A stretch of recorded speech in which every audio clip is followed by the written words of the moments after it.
Welcome to TDS studios. Friends எல்லாம் சூப்பராக இருப்பீங்கன்னு நினைக்கிறேன். இன்றைக்கி நாம் பாருங்கள் மீண்டும் சித்தூருக்கு தான் போகிறோம். ஏன் அப்படின்னா இன்றைக்கி நம்மளை சிவபெருமானே அழைச்சிருக்கார். சாட்சாத் சிவபெருமானே நம்மளை அழைச்சிருக்கார். அதனால தான் இன்றைக்கி 7/7/2025 திங்கட்கிழமை அன்றைக்கி நாம் சித்தூருக்கு போகிறோம். அங்கே பாருங்கள், அகவை அதிகமானாலும் அந்த அவஸ்தையும் அதிகமானாலும் தன்னம்பிக்கை தளராமல் அந்த பாட்டி செல்லும் பாங்கினை பாருங்கள். ஆஹா, என்ன ஒரு தன்னம்பிக்கை! அந்த காலத்து மனிதர்கள். இப்பொழுதெல்லாம் நம்மை வண்ண வண்ண ஃப்ளக்ஸ் போர்டுகள் வரவேற்கின்றன. ஆதி காலத்தில் இது போன்ற விளம்பரங்கள் இருக்காது. அதிகபட்சம் சினிமா வந்தால் ஒரு வண்டி, மாட்டு வண்டியில் நோட்டீஸ் கொடுத்து கொண்டு வருவார்கள். அவ்வளவுதான் நமக்கு தெரியும். இங்கு பாருங்கள், வண்ண வண்ண ஃப்ளக்ஸ் போர்டுகள்.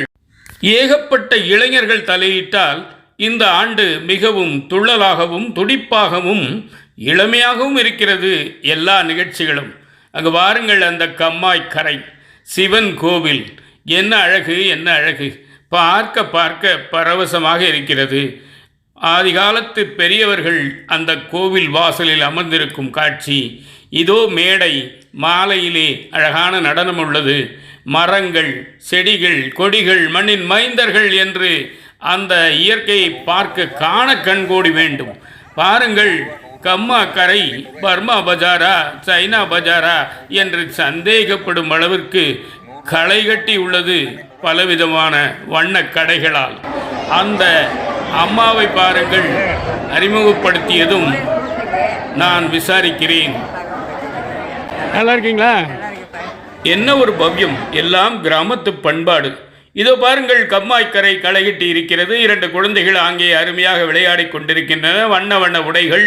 இது போன்ற கலர் காட்சிகள் அந்த காலத்தில் கண்டதில்லை. பிளாக் அண்ட் ஒயிட் தான் தெரியும். இப்பொழுது பாருங்கள், அனைவரும் மகிழ்ச்சியாக இருக்கிறார்கள். இதில் வண்டி வாகனங்கள் வேறு. மிக மிக உற்சாகமான விஷயம். கரையெல்லாம் செண்பகப்பூ என்பது போல கலர் கலராக வண்ண வண்ண பெண்கள் வந்து கொண்டிருக்கிறார்கள். இதோ நாம் சிவன் கோயில் அடைந்து விட்டோம். அங்கு பாருங்கள், அமைதியாக அமர்ந்து நன்கொடை வசூல் செய்து கொண்டிருக்கிறார்கள்.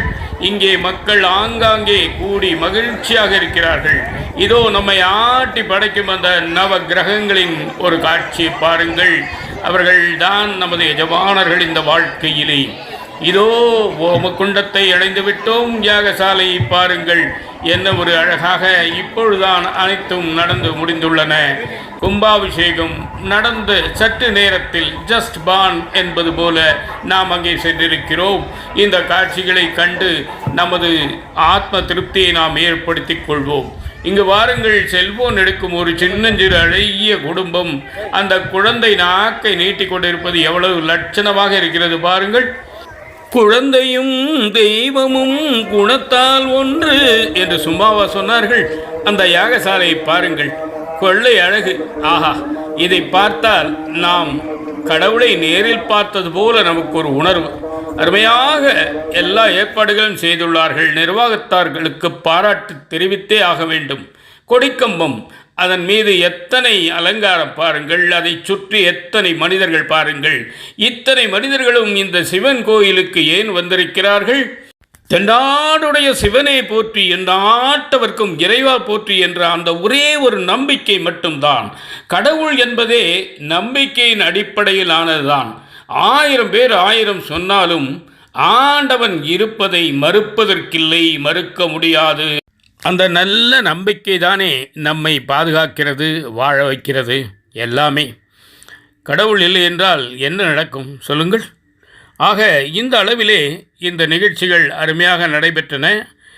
இந்த பக்த கோடிகளின் அந்த பக்தியினுடைய பாங்கினை பாருங்கள். என்ன பவ்யமாக அந்த விபூதியை இட்டுக்கொள்கிறார்கள். உள்ளே சிவன் அமைதியாக இருக்கிறார், ஆர்ப்பாட்டம் இல்லாமல் இருக்கிறார், சும்மா இருக்கிறார் என்று நினைத்து விடாதீர்கள். நம் அனைவரையும் வைத்தகன் வாங்காமல் பார்த்து கொண்டுதான் இருக்கிறார். ஆகவே கடவுள் என்பது இங்கோ இல்லை, உங்கள் மனசாட்சியில் இருக்கிறது என்பதை நீங்கள் உணர்ந்து விட்டீர்களே ஆனால் நீங்கள் முழு மனிதர்களாக மாறிவிடுவீர்கள். தவறுகள், தப்புகள் எதுவும் செய்ய மாட்டீர்கள். நிம்மதியான வாழ்க்கைக்கு உத்தரவாதம் ஆண்டவன் சன்னதி மட்டுமே. ஆண்டவனை அருமையாக வணங்கி விட்டீர்கள் அல்லவா?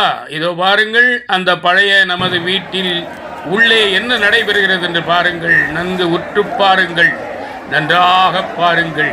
ஆம், கடவுள் பக்தியில் உங்கள் மனம் நிறைந்த பிறகு உங்கள் வயிறு நிறைய வேண்டாமா? நீங்கள் கேள்விப்பட்டிருக்கலாம், பல உணவு திருவிழாக்களில் பணத்தையும் கொடுத்துவிட்டு உணவும் கிடைக்காமல் அடிதடி தள்ளுமுள்ளு என்று பெருத்த ஏமாற்றத்தில் முடிந்துள்ளது. ஆனால் எம்மக்கள் அப்படியல்ல. கண்ணியமிக்கவர்கள், கட்டுப்பாடானவர்கள், பண்பாளர்கள். அருமையாக அத்தனை கூட்டத்தையும் சமாளித்து ஒரு விதமான பிரச்சனையும் இல்லாமல் அன்னதானம் இனிதே நடந்து முடிந்தது. மாபெரும் வாழ்த்துக்கள். கிட்டத்தட்ட நாம் நிகழ்ச்சியின் நிறைவு பகுதிக்கு வந்துவிட்டோம். இதுகாரும் உடன் வந்து பொறுமையாக கண்டுகளித்த உங்கள் அனைவருக்கும் எனது நன்றிகளையும் வணக்கங்களையும் தெரிவித்துக் கொள்கிறேன்.